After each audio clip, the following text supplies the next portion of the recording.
माता रामो मत्पिता रामचन्द्रः स्वामी रामो मत्सखा रामचन्द्रः सर्वस्वं मे रामचन्द्रो दयालु नान्यं जाने नैव जाने न जाने। श्री सीतानाथ समारंभां श्रीरामानन्दार्य मध्यमाम् अस्मदाचार्य पर्यन्तां वन्दे श्री गुरु परंपरां। साधु बनना कठिन है जैसे पेड़ खजूर, चढ़े तो चाखे प्रेम रस गिरे तो चकनाचूर। सीताराम भगवान की, श्री बागेश्वर बालाजी की, सन्यासी बाबा की, दादा गुरुजी की, बोल बंसी वारे की, ऊंची अटारी वारी की, श्री वृंदावन धाम की, सभी ब्रजवासियों की, सभी पदयात्रियों की, गुरु और चेला की, आज के मेला की, भारत हिंदू राष्ट्र की। नमः पार्वती पतये हर हर महादेव, हर हर महादेव। मंचासीन सभी संतजन, ज्येष्ठ भ्राता, अनुज, आचार्य, महंत, गोसाई, सेवायत परिवार, सभी ब्रजवासी, आप सबके श्री चरणों में साष्टांग दंडवत प्रणाम दास कर रहा है। आपकी कृपा बनी रहे। सभी तीर्थ पुरोहित पंडा यहाँ सन्मुख में भी, बाएं तरफ में और दाएं तरफ में संतजन और सन्मुख में भी विराजमान हैं। हम आप सबको प्रणाम करते हैं। देश के प्राण, सरहद पर खड़ा जवान और खेत का कड़ा किसान, वो भी सामने हैं। पूरे ब्रजवासी हैं, सभी पदयात्री हैं और कुछ लोग यहाँ तन से हैं। कुछ लोग तन से तो बांके बिहारी के वहां दर्शन करने की लाइन में हैं, पर मन उनका यही है। कई लोग घर बैठ करके देख रहे हैं, कई लोग लाइव देख रहे हैं, कई लोग केवल वहां रोड पर सुन रहे, कुछ बगल के भंडारे में सुन रहे। जो जो जहां जहां हैं, आप सबके हृदय में जो राम जी हैं, हम उनके चरणों को प्रणाम करते हैं। भैया 7 नवंबर वो तारीख थी जब 1966 में धर्म सम्राट स्वामी करपात्री जी महाराज गौ माता का आंदोलन लेकर दिल्ली गए थे और उन पर गोलियां चली थी। लेकिन 7 नवंबर 2025 वो तारीख थी जब प्रातः काल 10 बजे आद्य शक्ति कात्यायनी माता मंदिर शक्ति की नगरी से भक्ति की नगरी की पदयात्रा प्रारंभ हुई। माया की नगरी से माधव की नगरी तक की पदयात्रा प्रारंभ हुई। और अभूतपूर्व बात यह कि उस पदयात्रा का प्रारंभ वाल्मीकि भगवान के पूजन के साथ हुआ। और पदयात्रा बड़ी, कभी जवानों को समर्पित की, कभी देश के किसानों को समर्पित की, कभी सिखों के 9वें गुरु श्री तेग बहादुर जी एवं उनके परिवार ने जो हिंदुओं की रक्षा के लिए अपनी शहादत दी, उनके लिए समर्पित हुई। कभी शहीदों के लिए दिवसीय यात्रा रही। हर वर्ग, हर पंथ, सब संत, सभी मतों वाले, क्या बालक क्या वृद्ध, जहां देखो दिल्ली, हरियाणा, उत्तर प्रदेश, सभी जगहों पर केवल और केवल पदयात्रा के साथ कदम से कदम सब मिला करके चल रहे थे।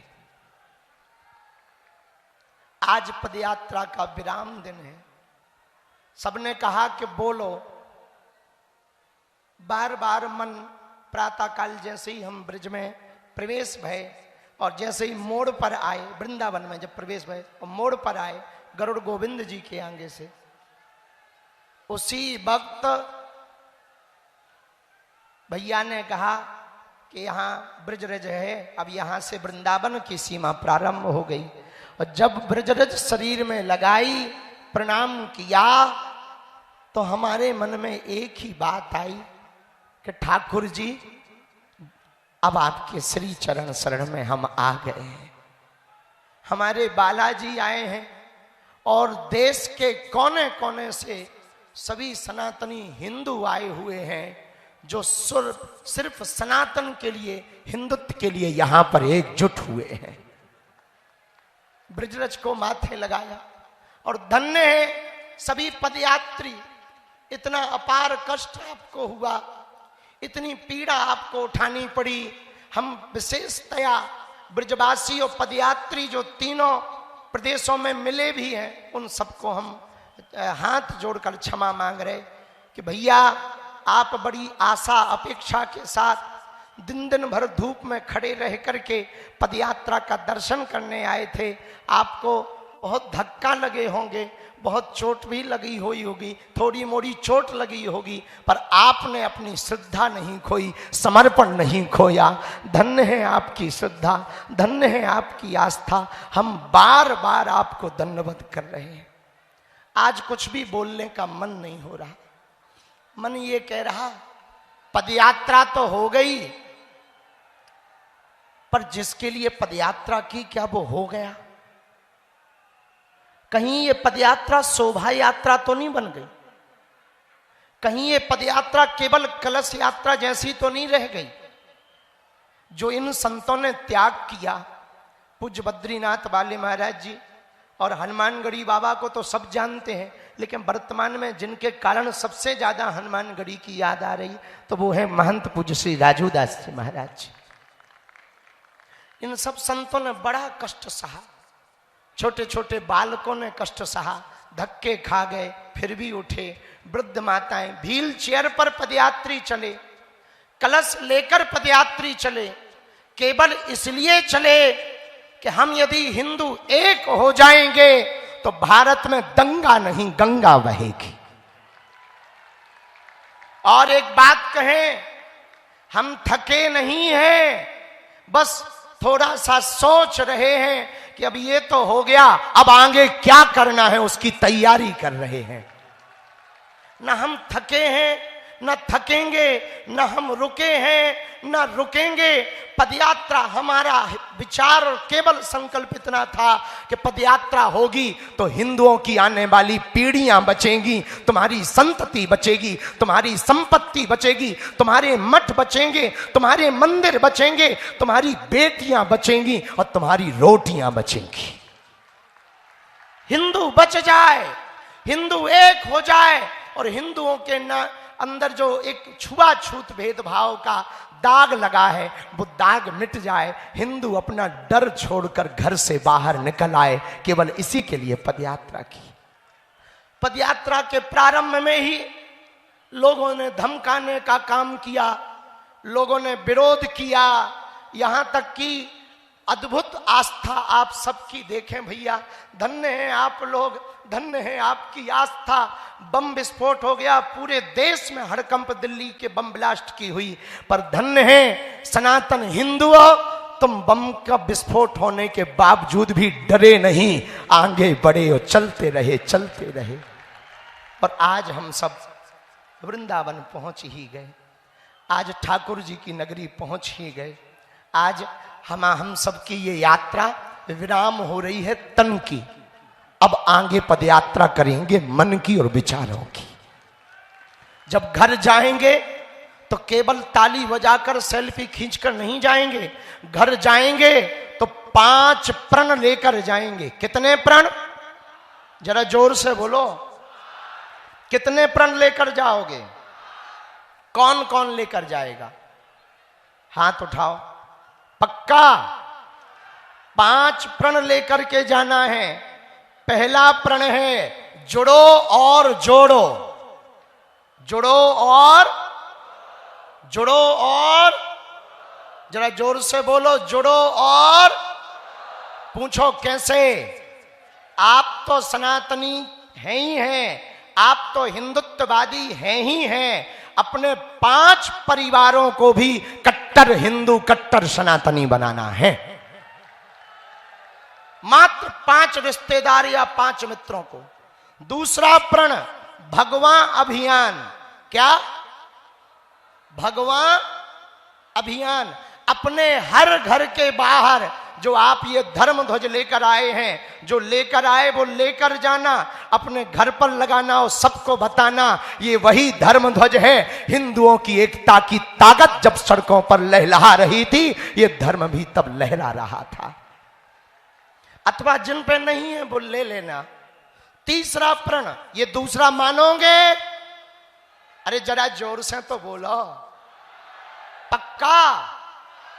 5वें में अब तीसरा प्रण। तीसरा प्रण भी मानना बहुत जरूरी है। मात्र 5 मान लो तो भैया अपनी पदयात्रा सफल हो जाए। तीसरा प्रण है साधु संतों का कमंडल और बागेश्वर धाम का मंडल। जब जब देश के हिंदुओं पर खतरा आएगा, सबसे आगे आएगा।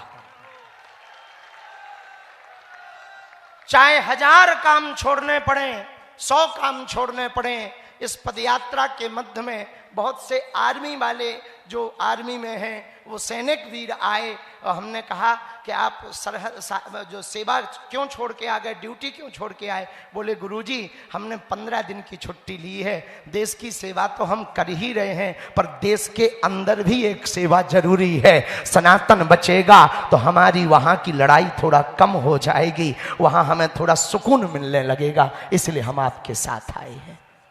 तो तीसरा संकल्प है साधु संतों का कमंडल और बागेश्वर धाम का मंडल। हम सबको गांव गांव में एक एक मंडल गठन करना है और उस मंडल के द्वारा अवैध धर्मांतरण, जीर्ण शीर्ण पड़े मंदिर और गांव भर में हर 1-2 महीने में एक यात्रा निकालनी है, गांव की सनातन हिंदू एकता पद यात्रा।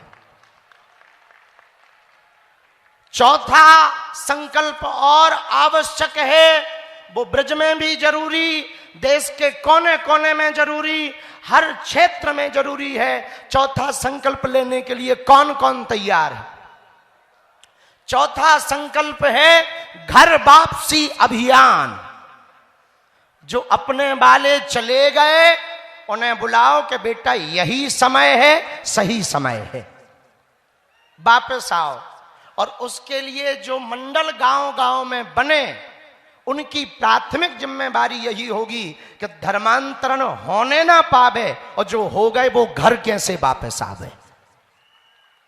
ये कार्य यदि चौथा वो मंडल के अंदर ही करना है, मंडल के साथ ही करना है।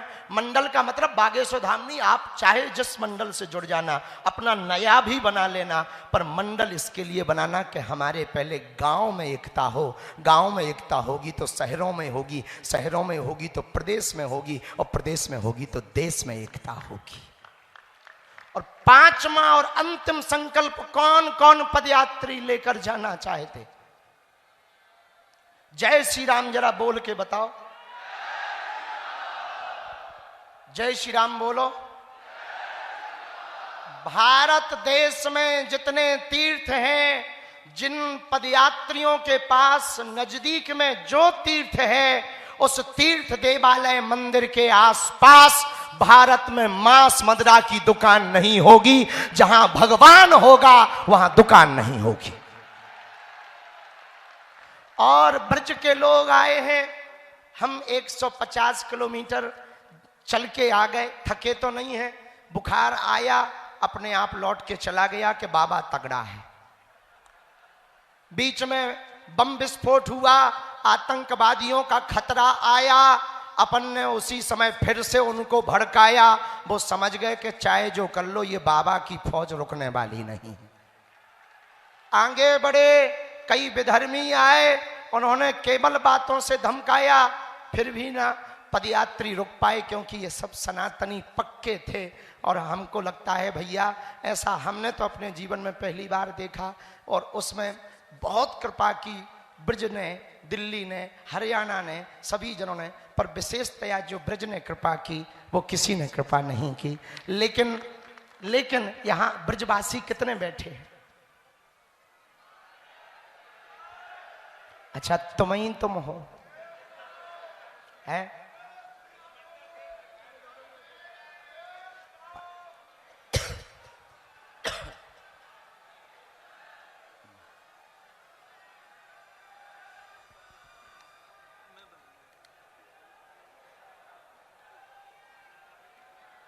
कितने ब्रजवासी हैं? जय हो भैया। पहले तो सभी ब्रजवासी जितने हैं हम उन्हें दंडवत प्रणाम कर रहे हैं।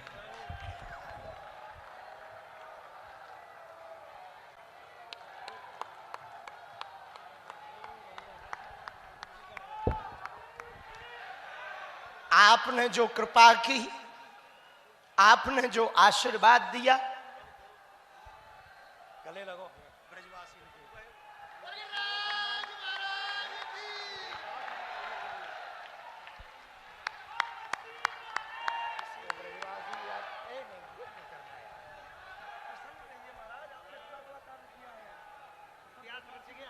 जय हो सरकार। पूरा ब्रज देखो, पूरा ब्रज आपके सामने बैठा है महाराज। क्या बात है सरकार, पूरा ये वज्रवासी है। हम समझ गए ब्रजवासी वज्रवासी हैं, वज्रवासी है पर जो पदयात्री चले उनके भी चरणों को हम प्रणाम कर रहे और लेट कर प्रणाम कर रहे कि जो आपने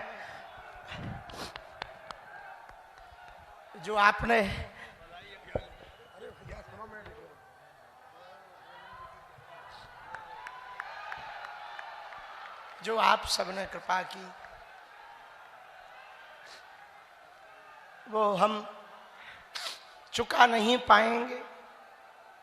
पर भैया आप सबके लिए सब जन चले, अब ब्रजवासी हमको एक आशीर्वाद और दे दें तो हमें लगेगा हमारी पदयात्रा सफल हो गई। नहीं तो हमको लगेगा कि आशीर्वाद तो मिला, थोड़ी हमारी ही चूक रह गई। अब वो हमको आशीर्वाद चाहिए कि भले ही आप कुछ भी करो, ब्रजवासी जो करने पर रुक जाएं, आगे बढ़ जाएं, वो कभी फेल नहीं होता है। जब ठाकुर जी को गोवर्धन पर्वत आप सबने उठवा दिया, बड़ी बड़ी लीला करवा दी, एक वचन दे दो, जहां वृंदावन में अंदर जाते ही पूज्य बाबा प्रेमानंद जी परिक्रमा के लिए मुड़ते हैं, वहां भी एक मदिरा की दुकान है। छठी करा में प्रियाकांत जू के पूर्व में जहां मुड़ते हैं उसके कुछ दूर पूर्व ही मदिरा की दुकान है। हम चाहते हैं इतना आशीर्वाद दे दो कि हमें आप जब बुलाओगे हम आते रहेंगे। आप एक वर्ष के अंतर्गत उन दुकानों को बाहर निकालने का संकल्प दे दो। आप चाहे जो करना पड़े, जिसकी दुकान है हाथ जोड़ने पड़े, जो दुकान लगाए हम उसके पैर पकड़ने को तैयार हैं। पर ब्रज हमारा प्राण है, कृष्ण हमारे प्राण हैं। उनकी भूमि पर यदि मदिरा बिकेगी तो पदयात्री और परिक्रमा वासियों के दिल में क्या बात जाएगी प्रभु के प्रति और ब्रजवासियों के प्रति। इसलिए हमारी प्रार्थना है कि जहां पूरी दुनिया आ रही वहां की दुकानें यदि बंद हो जाएंगी तो हमारे जितने बागेश्वर धाम के बिहार का मंडल, छत्तीसगढ़ का मंडल, गुजरात का मंडल, मध्य प्रदेश का मंडल और महाराष्ट्र, दिल्ली, जहां जहां के मंडल, सुंदरकांड मंडल, महाराज जी 7,000 सेवादार और जो रस्सी चला रहे उनके हाथ फट गए, पैर फट गए, लेकिन वो रस्सी पकड़े हुए हैं, रस्सी नहीं गिरने दे रहे। झंडा वाले झंडा नया नहीं लेते, वही 9-10 दिन तक झंडा लेकर चल रहे हैं। ये सब जो पदयात्री आए हैं ना, यदि आप वचन दे दोगे तो इनको इतना सुख मिलेगा कि इनकी पदयात्रा सफल हो गई है। कौन कौन ब्रजवासी तैयार है? पक्का? अरे जोर से तो बोलो। यदि वो दुकान वाले हमारे प्रणाम करने के बाद भी नहीं माने तो आप लोग कागजी पुलिस प्रशासन जो अधिकारी नेता होते हैं उनसे कहोगे, 1 साल में वो बाहर हो जाएंगी। अरे जय हो तुम्हारी, फिर तो हम भी ब्रजवासी हो जाएंगे। अभी भी हैं ब्रजरज की बहुत महिमा है, अभी भी हैं। जिसको ब्रजवासी स्वीकार कर लेते हैं ना, उनको ठाकुर जी भी स्वीकार कर लेते हैं। और हमें तो खूब आशीर्वाद मिला प्रारंभ से ही पूज्य शांति दूत पूज्य भ्राता श्री देवकी नंदन ठाकुर जी, पूज्य भ्राता श्री पुंडरीक गोस्वामी जी और हमारे अनुज अति प्रिय श्री आचार्य इंद्रेश उपाध्याय जी, खूब प्रेम, खूब लाड़ दुलार, खूब कृपा। और एक नाम हम लेकिन लेना बहुत आवश्यक है इस क्रम में। ये पदयात्रा में आप जो 10 दिनों तक भंडारा पाते रहे ना, वो गौरी गोपाल आश्रम की कृपा है। ये एक बार ताली जोरदार बजा करके धन्यवाद दो। ऐसी अभूतपूर्व कि पहले ही दिन जब बैठक हुई थी तो आपने मंच से कहा था, महाराज जी आप पदयात्रा करके लोगों को लाओ, हम खिलाएंगे। ये अभूतपूर्व, ये बड़ी कृपा हुई। तो आपने भी बड़ी कृपा की, महंत जी ने भी बड़ी कृपा की, सभी महापुरुषों ने कृपा की। बीच बीच में बहुत से महापुरुष कोई ना कोई आते रहे। ब्रजवासियों को, हरियाणा वालों को, दिल्ली वालों को रास्ते में धक्का जरूर लगा होगा, पर एक बात कहना चाह रहे, ये धक्का आपके बच्चों को भविष्य में दूसरे मजहबियों का धक्का ना लगने देगा। जो भविष्य में कालांतर में दूसरे मजहबियों का धक्का, देखो हम ना मुसलमानों के विरोधी हैं ना ईसाइयों के विरोधी हैं। कुछ लोग इस देश में तिरंगा में चांद देखना चाहते हैं, हम चांद पे तिरंगा देखना चाहते हैं। हो सकता हमारी बुराई हो इस बात की, लेकिन हम फिर कहना चाह रहे हैं कि उनके में डॉक्टर पढ़ा लिखा भी आतंकवादी होता है। और इतनी बड़ी पदयात्रा आ गई, भगवान की कृपा से हनुमान जी ने किसी को कुछ नहीं होने दिया। उनके में डॉक्टर भी आतंकवादी है, उनके में पढ़े लिखे भी मजहबी कट्टरपंथी विचारधारा की सोच रखते हैं। वो कभी नहीं कहते कि हमें गर्व है कि हम मुसलमान हैं, क्योंकि वो अपनी परंपरा का पालन करते हैं। आज जितने भी सनातनी पदयात्री आए हैं, हम हाथ जोड़ करके भैया कहें, आप स्वयं सनातनी तो हो, अपने बच्चों को बनाने के लिए कहने की जगह करने की आवश्यकता है, करके दिखाने की आवश्यकता है। जैसे बच्चों को कहें कि हम मंदिर में प्रणाम कर रहे हैं, करके यदि बताएंगे तो उन्हें पता लगेगा कि ऐसे प्रणाम कर रहे हैं। इसलिए अपने बच्चों को पक्का सनातनी बनाना है तो जो पंच संकल्प आज हम सबने लिए हैं, वो अपने गांव जाकर के सबको बताना है, जगाना है।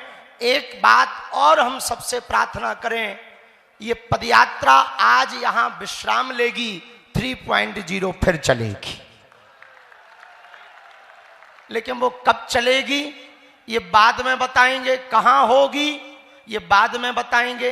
पहले समय अनुकूल देखा जाएगा, परिस्थिति देखी जाएगी, पर मंडल जहां जहां मंडल है उनके साथ एक बैठक इस पदयात्रा के बाद जरूरी है। उसी में ये निर्णय ले लेंगे कि भविष्य में कहां पर पदयात्रा करेंगे। पर इस बार की पदयात्रा जहां अवैध धर्मांतरण हो रहा उस तरफ जरूर जाएगी।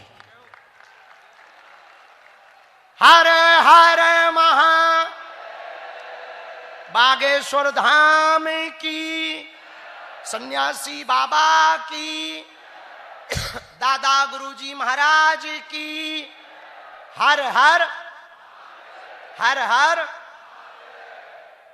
सभी पदयात्री जो परिवारजन चल के आए, आप लोग, हम लोग यहाँ से आगे विदा लेंगे। विदा लेने के पूर्व में हनुमान चालीसा का पाठ करके जाएंगे और जो संकल्प यहाँ पर लिए, जो यहाँ पर उपस्थित हैं वो इस बात को भी सुने कि ठाकुर जी के मंदिर में यदि आपके दर्शन ना हो पाए तो मन परेशान ना रखना, हम आपके बदले प्रणाम कर आएंगे। और जिन पे साधन है वो गोवर्धन जी के दर्शन कर आना, क्योंकि ठाकुर जी स्वयं ब्रजवासियों को लेकर के गिरिराज जी की पूजा कराने जाते हैं। तीसरी बात, आप सब जब घर जाएं तो जो आज 5 संकल्प लिए हैं उन संकल्पों को आप दोहराएं जरूर। अपनी बैठकों में, अपनी बातों में सबसे कहें कि भैया ये जो पदयात्रा हम सब करके आए हैं अपने लिए नहीं, आने वाली पीढ़ियों को बचाने के लिए पदयात्रा है। अब यदि देश को बचाना है तो 5 सूत्र संकल्पों के साथ हम लोगों को गांव-गांव में एक मंडल बनाना है। यदि एकजुटता होगी, आप एक होंगे, तो दुनिया की कोई भी ताकत आपका बाल बांका नहीं कर पाएगी। हिंदुओं, आप इसलिए परेशान हो क्योंकि कहीं जातियों में बटे, कहीं भाषावाद में बटे, कहीं क्षेत्रवाद में बटे। हम सनातनी हैं, हम हिंदू हैं। मेरा रंग रंग हिंदू, मेरा तन मन हिंदू, मेरा जीवन हिंदू, मेरा परिचय हिंदू। हम हिंदू हैं, हिंदुस्तान हमारा है। बस इस भाव के साथ यदि हम सब जिएंगे तो वो दिन दूर नहीं जब भारत हिंदू राष्ट्र होकर के रहेगा। और एक बात सुनो, इस पदयात्रा ने अनेकता फैलाने वालों के मुंह पर तमाचा मारा है। जब लाखों सनातनी सड़कों पर चले तो मानो एकता का समुद्र बहता चला जा रहा हो, ऐसा दिखाई पड़ा। और जो कट्टरपंथी विचारधारा के लोग थे, उन लोगों ने भी अंततोगत्वा हार मानी और मुसलमान धर्म के लोगों ने भी पदयात्रा का स्वागत किया। यह पदयात्रा आपकी एकता के कारण, आप सबके इतने समर्पण के कारण सफल हो पाई है। हमारी प्रार्थना है, जैसे आज आप पदयात्रा के लिए एकत्रित हुए, किसी भी हिंदू के ऊपर, सनातनी पर कोई हमला होना, तो यदि आप उनके लिए ऐसे एकजुट हो जाएंगे तो भारत में देश विरोधी और सनातन विरोधी रह नहीं पाएंगे। ये पदयात्रा की सामाजिक समरसता भोजों ने गांव गांव में संकल्प दिलाया कि हम भेदभाव नहीं करेंगे, छुआछूत नहीं करेंगे। रामानंदाचार्य भगवान ने कहा, हरि को भजे सो हरि को होई, जात पात पूछे नहीं कोई। जो भगवान का भजे सो वो भगवान का ही होता है, कोई ऊंच नीच नहीं, कोई छुआछूत नहीं। ऐसे 28 जगहों पर सामाजिक समरसता के भोज हुए इस पदयात्रा में। और जब 5 करोड़ की आबादी के बीच से ये पदयात्रा निकली तो चारों तरफ संतों का साथ, संतों का हाथ, महात्माओं का साथ, ब्रजवासियों का साथ, हरियाणा वालों का साथ, दिल्ली वालों का साथ, हाथ में हाथ था। वहां ना जात थी ना पात थी, केवल हाथ में हाथ था एकता का, सनातनी एकता का। और इस पदयात्रा का एक लाभ और हुआ कि इन 10 दिनों में जो हिंदुओं को गलत समझते थे, उनके मुंह पर तमाचा लगा कि तुम्हारी जब यात्राएं निकलती हैं तो गजवाए हिंद के नारे होते हैं या मारने काटने सरतन से जुदा करने की बातें होती हैं, लेकिन हमारी जब यात्रा निकलती है तो केवल भगवान की चर्चा होती है, एकता की चर्चा होती है, राम की चर्चा होती है, राष्ट्र की चर्चा होती है और वसुदेव कुटुंबकम की चर्चा होती है। विश्व में शांति की बात करते हैं। और कुछ लोग ऐसे हैं जो इस देश में यात्रा करके, मजहबी कट्टरपंथी लोग विश्व में अशांति की बातें करते हैं। हम हिंदुओं से कहेंगे, यदि आप एकजुट रहेंगे तो हमारे गुरुजी वाला सिद्धांत सिद्ध होगा कि यदि तुम छेड़ोगे तो छोड़ा नहीं जाएगा। इस पदयात्रा से एक लाभ और हुआ। तुम्हें जल्दी तो नहीं है, हमें ऐसा लग रहा क्या क्या बोल दें, बहुत रह गए ऐसे बोलने को, अनुभव रह गए। फिर मन कर रहा ये बोल वो बोल दो, फिर मन कर रहा अब बोलना क्या है, चुप होने में फायदा है, तो चुप हो जाएं कि बोलें? बोलें। सुनो भैया, इतना ही बोल रहे, ये पदयात्रा रुक ना जाए। हम यहां से घर जाएं तो अपने गांव में कर लेना, अपने जिला में कर लेना, अपने प्रदेश में करना, ताकि वहां यात्रा, एकता की यात्रा का सूत्र गांव गांव चला जाए। तब आप जब घर जाएं तो इतना कहना कि हम पदयात्रा से, लोग पूछेंगे क्या लेके आए, कहना पदयात्रा से हिंदू एकता के लिए फिर से पदयात्रा लेकर आए। और हम इस पदयात्रा की एक बड़ी खूबी रही, छोटे बालकों से लेकर के वृद्ध भी थे, आर्मी के जवान भी थे, एक दिन हल लेकर के किसान भी थे, एक दिन सभी सिखों के सभी गुरु और गुरु ग्रंथ साहब का अनुसरण करने वाले सभी अनुयायी थे। जब पदयात्रा आगे बढ़ रही थी, सभी वर्गों के लोग थे, बूढ़ी बूढ़ी माताएं थीं, वृद्ध वृद्ध दादाजी भी थे, भारत से भी थे, विदेशों से भी थे, संत भी थे, महंत भी थे।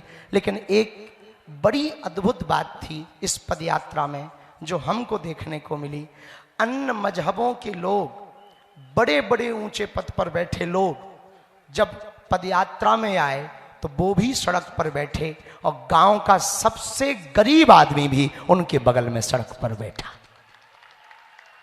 सिनेमा के लोग भी सड़क पर आए बैठने के लिए और सत्ता के लोग भी सड़क पर आए बैठने के लिए। सिनेमा के बड़े बड़े लोग आई हैं। आज जब हम वृंदावन में प्रवेश कर रहे थे तो मध्य प्रदेश के मुख्यमंत्री जी आए, श्री मोहन यादव जी, उन्होंने सड़क पर बैठकर दीनहीनों के साथ सामाजिक समरसता का भोज किया और उन्होंने कहा कि हम मंच नहीं जाएंगे, मंचों पे हम हमेशा जाते हैं, आप जैसे संत जब सड़कों पर उतरे हैं तो हम भी सड़क पर बैठ करके संदेशा देंगे।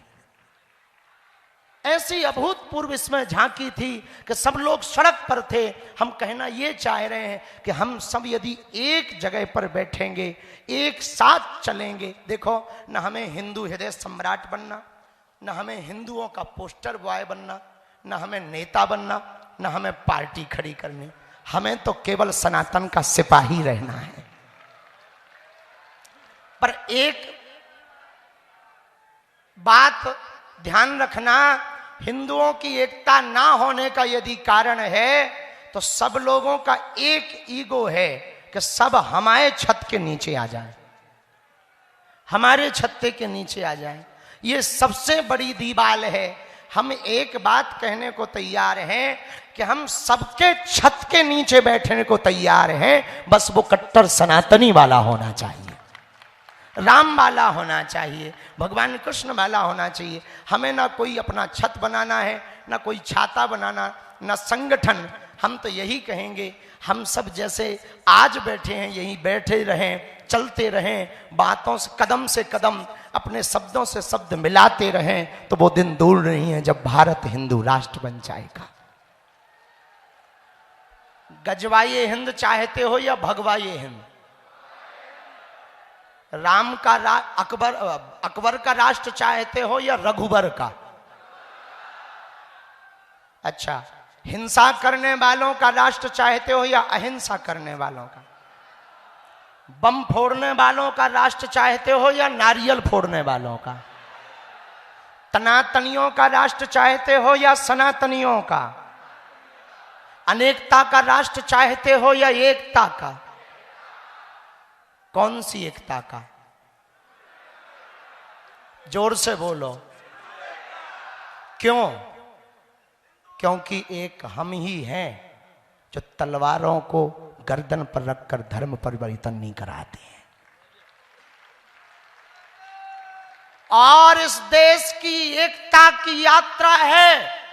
जिन्होंने कहा कि ये देश के खिलाफ और संविधान के खिलाफ यात्रा है, तो हम आपको कह दें, इस देश में जन्म लेने वाला हर व्यक्ति हिंदू है, क्योंकि वो हिंदुस्तान में पैदा है। तुम पाकिस्तान में पैदा हो जाओ तो तुम सेकुलर कहलाओगे या अन्य तुम कहलाओगे। यदि तुमने हिंदुस्तान में जन्म लिया तो तुम हिंदू हो। अब बाप को बाप मानो या ना मानो। हमको फिर वो फिल्म की बात बहुत याद आती है, अमर अकबर एंथनी। अमर अकबर एंथनी 3 मित्र, एक मित्र चर्च में जाता, दूसरा मित्र मंदिर में जाता, तीसरा मित्र मस्जिद में जाता। मस्जिद वाला मस्जिद में नमाज पढ़ता, मंदिर वाला मंदिर में पूजा करता, चर्च वाला चर्च में प्रेयर करता और जिंदगी जीता।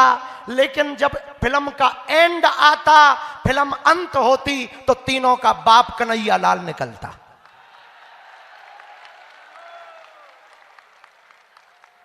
बताओ, जिंदगी निकल गई, मस्जिद जाते उसकी जिंदगी निकल गई, चर्च जाते हुए, पर जब खोजा सारा जहां तब पता लगा कि अपना बाप यहां। हम कहना ये चाह रहे, जो अन्य लोग अपने, जो भी भारत का व्यक्ति अपने आप को हिंदू नहीं मानता, भैया कोई दिक्कत नहीं है, सनातनी तो मान ले, और सनातनी नहीं मानता तो भारत में तू रहता काहे को है? तुम्हें हिंदू से दिक्कत है, सनातनी हो जाओ। भारत तो सनातन का देश है कि नहीं? प्रभु श्री राम का देश है कि नहीं? भगवान कृष्ण का देश है कि नहीं? तो तनातनी है कि सनातनी? तो जो पैदा होगा वो तनातनी लिखेगा या क्यों लिखेगा सनातनी? क्योंकि सनातन के देश में जन्म लेने वाला सनातनी है, और जो नहीं लिख रहा तो उनके लिए बड़ी दूर नहीं है, लाहौर पकड़ लो। आपको हम ये भड़काऊ वाली बातें नहीं कह रहे हैं कि अपन को एकता करके किसी को मारना है ना। एकता करके यदि भारत हिंदू राष्ट्र बनेगा तो भारत में हिंसा नहीं होगी। भारत हिंदू राष्ट्र बनेगा तो गाय माता सड़कों पर नहीं, गौशालाओं में या गौ भक्तों के घर पर होगी। भारत हिंदू राष्ट्र बनेगा तो कोई तुम्हारे ग्रंथों को नहीं फाड़ेगा। भारत हिंदू राष्ट्र बनेगा तो कोई तुम्हारे संतों को नहीं मारेगा।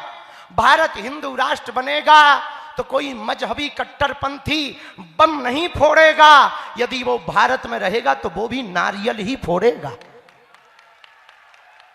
भारत हिंदू राष्ट्र बनेगा तो भगवा तो लहराएगा, पर भारत भी नित नई ऊंचाइयां पाता चला जाएगा। और इसमें कोई संदेह नहीं। हम एक बात कह दें, हम किसी पार्टी या राजनीतिक व्यक्ति से बिल्कुल भी हमारा मतलब नहीं, क्योंकि जो जिस पार्टी में हिंदू है उस पार्टी की पदयात्रा लेकर हम आए हैं। जिस पार्टी में हिंदू नहीं है उनकी पदयात्रा जरूर नहीं। जिस पार्टी में सनातनी है उन सब की पदयात्रा लेकर आए। पर यह बात कहते हुए हमको अतिशयोक्ति नहीं कि जब ये पदयात्रा प्रारंभ हुई तो 90 साल की वृद्ध महिला भी साथ मिली, उन्होंने भी आशीर्वाद दिया। 5 साल के बालक ने भी दिया, 10 साल के बालक ने भी हिंदू एकता का साथ दिया। पर देश की राष्ट्रपति जी ने भी कहा फोन लगाकर दूरभाष से कि आप बहुत अच्छा कर रहे हैं, भेदभाव मुक्त भारत कर रहे हैं। और प्रधानमंत्री जी के लिए भी हम कहेंगे, यदि वो तीनों प्रदेशों की पदयात्रा में ना वॉचिंग रखते, नजर रखते, तो शायद इतनी सफल ना हो पाती। यदि एक भी कैजुअलिटी नहीं हुई तो इस देश के परम सनातनी श्री नरेंद्र मोदी जी के कारण। प्रधानमंत्री तो सबका होता है इसलिए नहीं, लेकिन उन्होंने बहुत बारीकी, वो सनातन के प्रति तो पक्के हैं ही हैं, चाहे वो रामलला के लिए हो, चाहे वो भगवान महादेव के लिए हो, कहीं के लिए, लेकिन सनातन के लिए तो पक्के हैं ही हैं। और जब उन्हें पता लगा कि पदयात्रा अमुक जगह पहुंची और दिल्ली में ऐसा हो गया, उसी रात पूरी पदयात्रियों की सुरक्षा के लिए स्पेशल आदेश निकला और 6000 पुलिस फोर्स प्लस बढ़ा करके पदयात्रा को सफल करवाया। हम साधुवाद इसलिए देना चाह रहे कि उन्होंने भी पदयात्रा में सहयोग दिया, इसलिए हमने प्रधानमंत्री जी का नाम लिया। टेंट वालों ने सहयोग दिया तो हमने धन्यवाद कहा, सेवादारों ने सेवा की उनको धन्यवाद, ब्रजवासियों ने कृपा की उनको धन्यवाद। उसी प्रकार इस देश के प्रधानमंत्री ने देखा कि अनेक महात्मा और लाखों सनातनी सड़कों पर एकजुटता के लिए निकल रहे हैं, तो बोले हम आ तो नहीं सकते पर यहां से व्यवस्था पूरी करेंगे। देखे रहेंगे, उनका देखना ही काफी है। फिर एक पूज्य महाराज जी मिले तो भंडारा हो गया, कोई मिला, व्यवस्था बन गई और निर्विघ्नता से आज पदयात्रा संपन्न हुई। हम सभी सेवादारों को, सभी मंडलों को, सुंदरकांड मंडल को, बागेश्वर धाम की पूरी टीम को जिन्होंने दिन रात सेवा की, उन सबको साधुवाद देते हैं। हम फिर से 5 संकल्प दोहराएंगे। यदि आप वो संकल्प करना चाहें, कर रहे हैं और करेंगे ही, तो दोनों हाथ उठा लें। पहला संकल्प है जुड़ो और जोड़ो। बोलो जोर से। 5-5 परिवारों को हम लोग जोड़ेंगे। दूसरा संकल्प है भगवा अभियान। अपने घरों पर एक एक धर्म ध्वज लगाएंगे। तीसरा संकल्प है साधु संतों का कमंडल और बागेश्वर धाम का या कोई भी मंडल, हनुमान जी का मंडल, ये बना करके कहो, ये बना करके हम हिंदुत्व के लिए कार्य करेंगे। चौथा संकल्प घर वापसी अभियान। जो चले गए लोभ प्रलोभन में, उनको घर वापस लाएंगे। पांचवा संकल्प है संपूर्ण भारत के देवालय, तीर्थ, मंदिर और मंदिरों के आसपास बैठे भगवान, वहां नहीं रहेगी मांस मंदिरा की, वहां नहीं रहेगी मांस मंदिरा की। ये पांचों जो भी कार्य करें, यदि आप हमारे धाम पर आकर के बताएंगे तो हम आपके लिए हर वर्ष एक 15 दिन का सत्र धाम पर रखेंगे और आपके कदम से कदम मिलाकर चलेंगे। ये संतों के साथ आपके यहाँ कोई भी विपत्ति आती है तो हम सब संत वो उस स्थान की चर्चा पूरे भारत तक पहुंचाएंगे। बस ये 5 संकल्पों को आपको पूरा करना घर जाकर, और प्रेम पूर्वक इकट्ठे नहीं जाएंगे। अभी 2 मिनट रुकेंगे, इकट्ठे कोई नहीं जाएगा। हनुमान चालीसा पढ़ करके जाएंगे। प्रसादी भंडारा बगल में है जो हमें सूचना दी गई, और हम थके नहीं हैं, बढ़िया हंस रहे हैं। अब चिंता ना करो, स्वास्थ्य बिल्कुल ठीक है। कल से ही हमको 300 बेटियों की शादी की तैयारी करनी है, क्योंकि 15 फरवरी को कन्या विवाह है। तो पदयात्रियों को, मंडलों को हम धाम पर मिलेंगे। जब आप लोग यहाँ से घर पहुँच जाएं, धाम पर आपको यदि आना है तो हम फरवरी में वहीं मिलेंगे, चिंता ना करो। और 300 बेटियों का विवाह करवाएंगे। तो हम अगले काम में लगे गए हैं, तुम बिल्कुल चिंता ना करो। और ये काम भी भव्य दिव्य है, वो होगा। हमें हनुमान जी पर भरोसा है, क्योंकि उसमें भी हिंदू एकता है। सभी समाजों की मातृ पितृहीन बेटियां उसमें आती हैं। लॉन्ग डिस्टेंस वाली लंबी रातों को यार, नॉन स्टॉप वाइब बोले बोले सूर्या को यार। 50 सालों से इंडिया का भरोसा है सूर्या, तभी तो आज भी इंडिया बोले सूर्या को यार।